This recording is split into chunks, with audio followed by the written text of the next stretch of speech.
"Officer, arrest him before he destroys our community's water supply." The scream echoed across my ranch just as two sheriff's cruisers rolled through the front gate.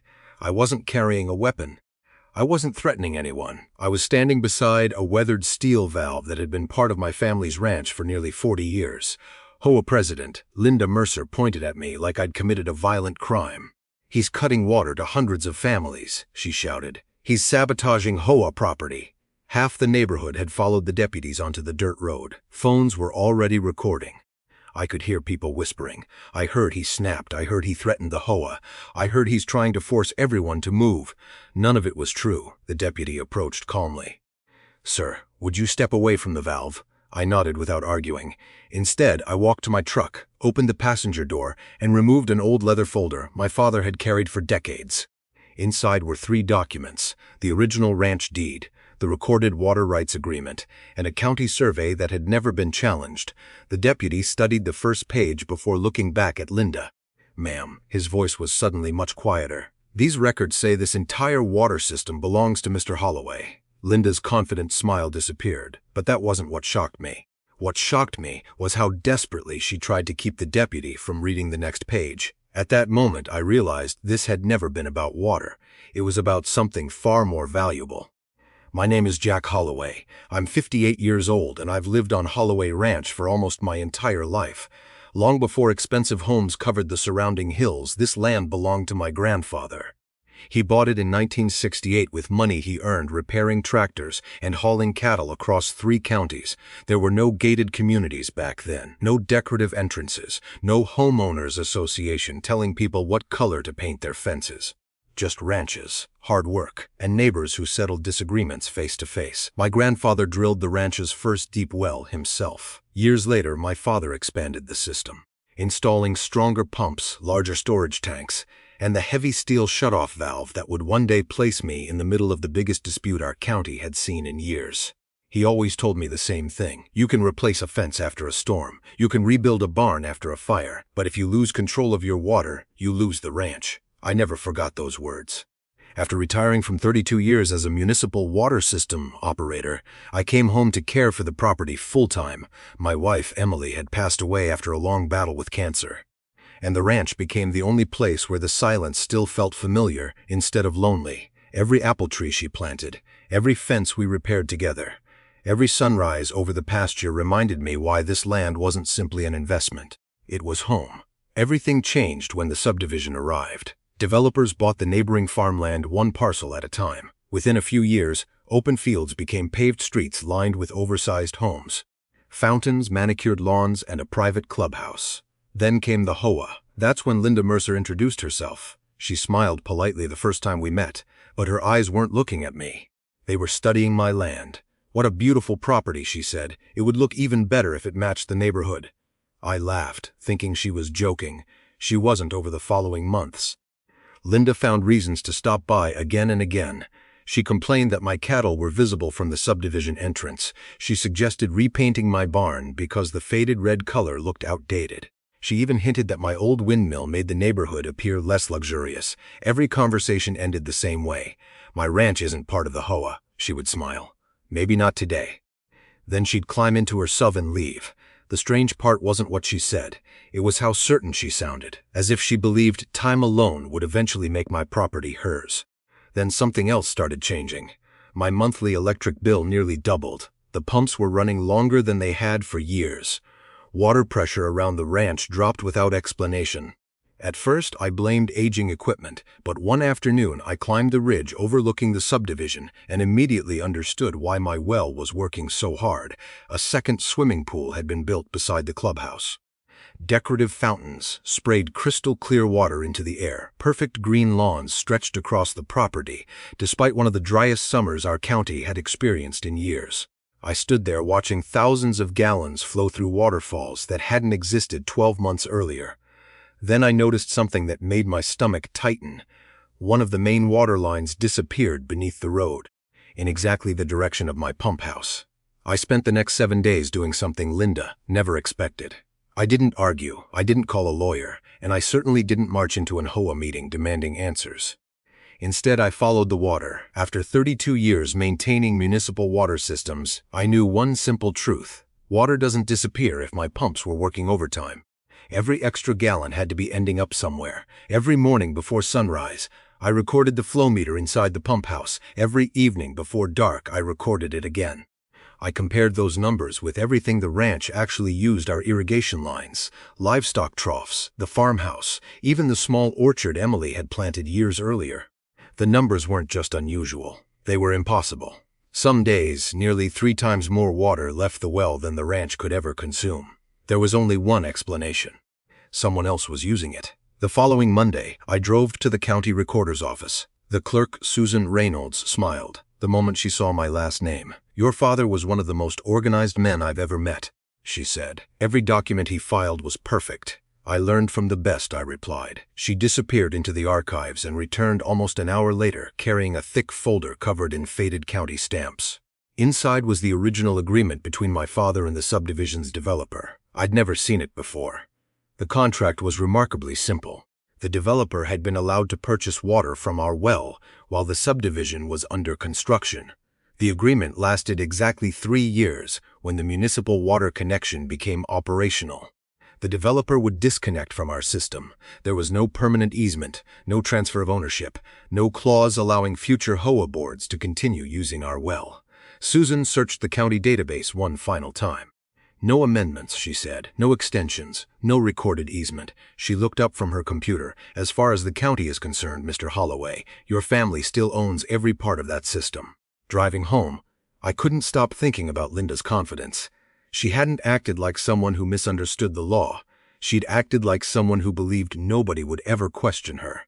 The next day, I hired a licensed surveyor. 3 days later, he handed me a certified map showing every property marker around the pump house: the well, the pumps, the underground storage tanks, the steel shutoff valve. Every inch of it sat inside my ranch. Not a single piece crossed onto HOA property. I decided to give Linda one opportunity to solve the problem peacefully. I mailed a certified letter to the HOA office. Inside were copies of the original contract, the county records, and the survey. I explained that the temporary agreement had expired years ago and gave the board 30 days to disconnect from my private water system. I even offered to meet with their engineer to help make the transition as smooth as possible. For nearly 4 weeks, I heard nothing. Then on the 26th day, a white SUV rolled slowly up my driveway. Linda stepped out, wearing designer sunglasses and carrying the same clipboard she seemed to take everywhere. She didn't greet me. She didn't thank me for the letter. Instead, she looked toward my pump house and smiled. "You know," she said, "people like you always think a piece of paper makes you powerful." I folded my arms. "It usually helps when it's a deed," she laughed. "Paperwork doesn't stop progress." Then she glanced toward the subdivision before looking back at me. "Sooner or later, every piece of land around here belongs to this community." Before I could answer, she climbed back into her SUV and drove away. 4 days later, my 30-day deadline expired.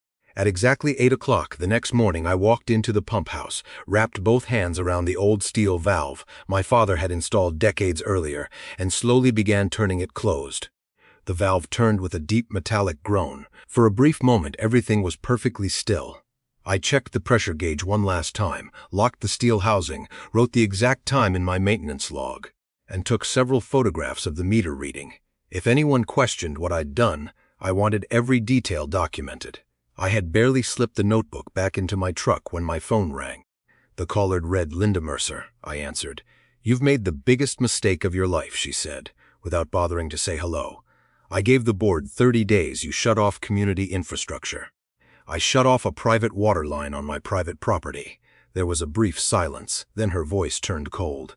"You should have listened when I told you paperwork doesn't matter. It matters to the county. It won't matter when the sheriff gets here." She hung up. Less than 10 minutes later, I heard sirens in the distance. 2 sheriff's cruisers rolled through my front gate, followed by 3 SUVs carrying Linda, 2 HOA board members, and several maintenance workers wearing reflective safety vests. By the time I walked back toward the pump house, nearly 30 homeowners had gathered along the fence. Many of them were already recording with their phones. Linda stepped out before the deputies even closed their doors. "There he is," she shouted, pointing directly at me. "He's trying to hold this entire neighborhood hostage." One woman standing near the road gasped. I knew he was unstable. Another man shook his head. I can't believe someone would cut off water just to win an argument. None of them knew the truth. Deputy Michael Harris raised one hand, signaling everyone to stay back. Let's keep this calm, he said. Linda ignored him. He threatened hundreds of families. We need him arrested before somebody gets hurt. The deputy turned to me. Mr. Holloway? Yes, sir. Can you tell me what happened? I certainly can. I walked to my truck, opened the passenger door, and removed the same leather folder my father had carried for years. Inside were copies of the ranch deed, the original 3-year water agreement, the certified survey, the county records, the certified mail receipt, and Linda's signed delivery confirmation. I handed the folder to Deputy Harris. I've owned this well my entire life, I said quietly. So did my father, so did my grandfather. I notified the HOA in writing. I gave them 30 days to disconnect from my private system. The deputy began reading. Linda folded her arms and laughed. Those documents are ancient. They're recorded with the county, I replied. She stepped closer. They don't change reality. The deputy looked up. Ma'am, do you have documentation showing the HOA owns this water system? Linda smiled with complete confidence. Absolutely. She walked back to her SUV and returned, carrying a thick black binder stamped with the HOA logo. Without hesitation, she removed a document titled Permanent Utility Easement Agreement. There, she said proudly. That gives the HOA full legal authority. Deputy Harris placed her document beside mine and began comparing the two. The crowd watched in complete silence. I noticed his eyes pause on the final page. Then mine did too. There, beneath my father's printed name, was a signature at first glance. It looked convincing, but the date beneath it made my blood run cold. The agreement claimed my father had signed it on October 18. I didn't need a calendar. I knew exactly where I had been that day, standing beside his grave. I looked directly at Deputy Harris. Before you decide who owns that water, I said quietly. There's one date I think you should check. He frowned. What date? I pointed to the signature line. My father died 6 months before he supposedly signed that agreement. The deputy's expression changed instantly, and for the first time that morning, Linda Mercer stopped smiling. Deputy Harris stared at the easement for several long seconds before looking back at me. You said your father passed away 6 months before this was signed? Yes, sir. Without another word, he asked for my father's death certificate.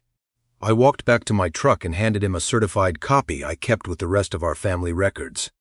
My father had always believed important documents belonged together. The deputy compared the dates. April 12, then October 18. He slowly exhaled. Dispatch, he said into his radio. Contact the county recorder's office and send a detective to Holloway Ranch. We may have a forged property document. The crowd fell silent. Just moments earlier, everyone had expected to watch me leave in handcuffs. Now every phone camera had turned toward Linda. She forced a smile. This has to be some clerical mistake. Our attorney handled all of those documents. Deputy Harris nodded politely. Then I'm sure your attorney will be able to explain it. While we waited, another deputy walked toward the pump house. A few minutes later, he called us over. Mr. Holloway, have you been working on this lock recently? I looked down. Fresh scratches covered the steel housing around the padlock. Someone had tried to force it open. I haven't touched it since this morning, I replied. The deputy examined the marks. They're fresh. Linda immediately interrupted. They've probably been there for years. Before the deputy could respond, one of the HOA maintenance workers quietly lowered his head. His name tag read Eric. The deputy noticed. Sir, did you come onto this property before today? Eric hesitated. Linda shot him a sharp look. He swallowed hard. We were here Friday afternoon. The deputy looked up. For what purpose? Eric took a deep breath. Mrs. Mercer wanted us to see if we could reopen the valve before Mr. Holloway noticed. Several residents gasped.